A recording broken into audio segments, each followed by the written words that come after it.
ما چند روز پیش مسابقه گذاشته بودیم بین ولو اف نیو فیس و اسکانیا جدید. خیلی هم میگفتن چون اسکانیا 450 بوده باخته. این سری می‌بینید یه دونه آر 500 رو آوردیم و می‌خوایم با یه دونه ولو اف 500 آیسی مسابقه بدیم ببینیم که کدوم برنده میشه.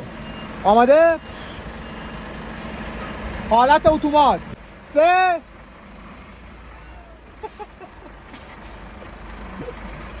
بیا با هم بریم. حالت اتومات 3 2 1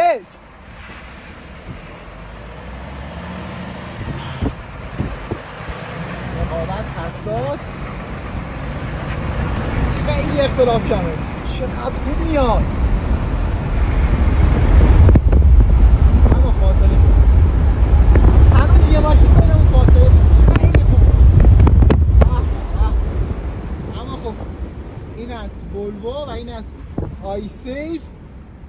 بازم اسکانیا نتونست حریف بشه. دوستان ما این ویدیوهای تست شتاب رو فقط میذاریم تا عملکرد بهتر گیربکس ها رو نشون بدیم، اینکه مچ شدگی کدوم گیربکس با موتور بهتره. همه ما میدونیم که اینا ماشینای مسابقه نیستن. نظر شما چیه؟ دمت گرم.